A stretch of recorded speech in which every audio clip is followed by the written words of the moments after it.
12 जून 2025 दोपहर 1:38 पर air India flight 171 ने अहमदाबाद इंटरनेशनल एयरपोर्ट के रनवे 23 से टेक ऑफ किया।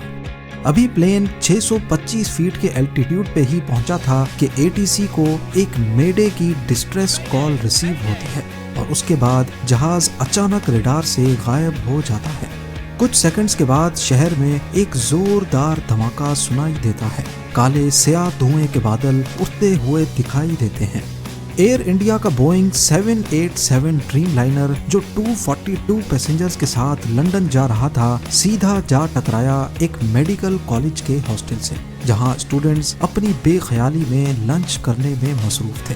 रिपोर्ट्स के मुताबिक इस हादसे में 294 लोगों के मरने की इतला है, जिसमें जमीन पर मौजूद स्टूडेंट्स भी शामिल थे। इस क्रैश में एक और चीज ने तबाही को दुगना कर दिया, प्लेन का भरा हुआ फ्यूल टैंक।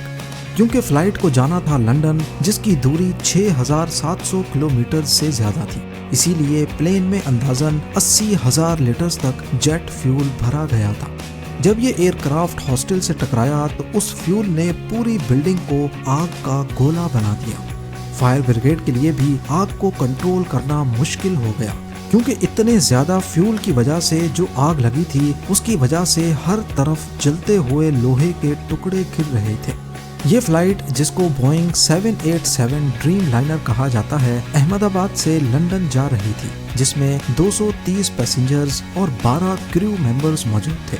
169 लोगों का ताल्लुक इंडिया से, 53 लोग ब्रिटिश नेशनल थे, पोर्चुगल से 7 लोग, कनाडा से 1 पैसेंजर, जबकि इसमें 11 बच्चे और 2 इन्फेंट्स भी शामिल थे।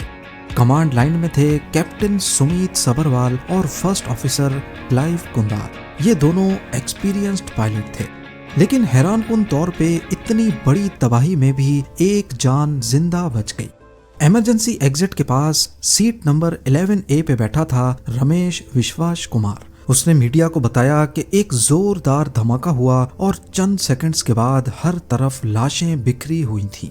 डर के मारे मैं भाग गया और किसी ने मुझे एम्बुलेंस में डाल दिया, लेकिन उसका भाई अजय, जो उसके साथ ही सफर कर रहा था, अभी तक लापता है। ये एयरक्राफ्ट 11 साल पुराना था और एविएशन दुनिया में इस मॉडल की रेपुटेशन काफी अच्छी थी।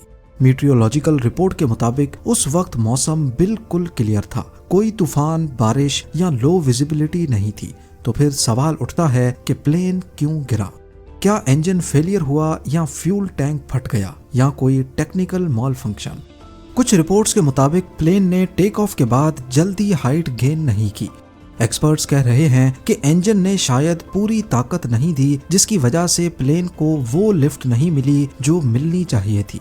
बोइंग 7878 ड्रीम लाइनर नॉर्मली एक सेफ एयरक्राफ्ट माना जाता है, लेकिन इस मॉडल के साथ पहले भी कुछ टेक्निकल इश्यूज रिपोर्ट हो चुके हैं, जैसे बैटरी फॉल्ट्स और सॉफ्टवेयर बग्स। अभी ये क्लियर नहीं है कि क्या इस क्रैश का इन इश्यूज से कोई ताल्लुक था या नहीं। फिलहाल सबसे इम्पोर्टेंट चीज है ब्लैक बॉक्स। ये बॉक्स बताएगा कि क्रैश से पहले फ्लैप्स की पोजीशन क्या थी, इंजन का स्टेटस क्या था, अगर कोई और मसला हुआ तो कॉकपिट में मौजूद पायलट्स ने क्या बातें की। फिलहाल मरने वालों की फैमिलीज अपने DNA सैंपल्स जमा करवा रही हैं ताकि उनके प्यारों की शनाख्त हो सके।